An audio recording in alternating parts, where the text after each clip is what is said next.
আপনারা দুইজন মিলে আমার আর সাদিয়ার সংসার ভাঙার জন্য উঠা পড়ে লাগছে। আপনার স্বামী আমার মিথ্যা মামলায় জেলে দেওয়ার জন্য ষড়যন্ত্র করতেছে। শফিক সাহেব, আমি আর তোমার সাথে সংসার করতে চাই না। চাবি তোমার কাছে ছিল, তার মানে সোনা দানা টাকা পয়সা সব তুমি সরাইছো। ভালোই ভালো সবকিছু আমার কাছে বুঝাই দাও। সাহেব, তোমার কোনো ক্ষতি করার ইচ্ছা আমার ছিল না, কিন্তু তুমি যদি আমার সাথে হাত না মিলাও তুমি এই গ্রামে থাকতে পারবে না। নিরাশা কোনো মুমিন বান্দাবান্দির পরিচয় বহন করে না। মুমিন বান্দাবান্দি কখনো নিরাশ হয় না।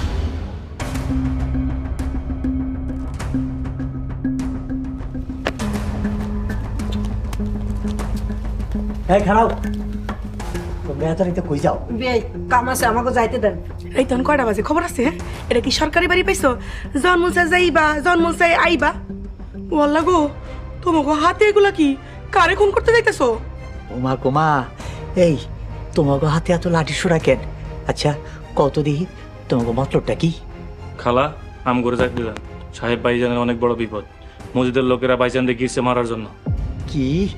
আল্লাহ তুমি মাফ করো, সাহেবরে মারার জন্য ঘিরছে কোথায়? সামনে রাস্তার উপরে। বিয়ে সময় নষ্ট করে না, আমগো যাইতে দেন। তোমরা হইলা মরা ধরা মানুষ, তোমরা যাই কি করবা? খালা খালো, তাহলে আপনারাও চলেন। আরে না না, আমাকে কি আর মারামারি করার বয়স আছে? এই তোমরা যাইতাছো, যাও।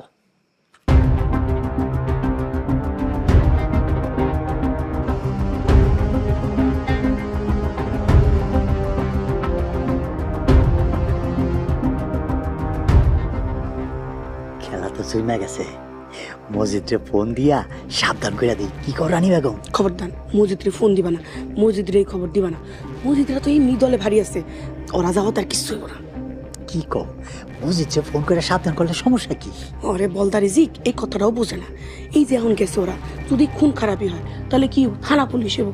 থানা পুলিশ জনকে খোঁজ খবর করবো, তখন কাছে এই সময় তোমার মোবাইলের ফোন গেছে ওইখানে, তখনকে কি হবো? কোমরের মধ্যে দড়ি বেঁধা পুলিশ লিয়ে যাবো। তুমি তো কথাটা খারাপ বলো নাই, খুব ভালো কথা বলছো। তোমার মাথায় বুদ্ধি আছে রানী। বুদ্ধি না থাকলে কি আর তোমার মতো না কাইমার সংসার করি? চলো করে চলো। চলো।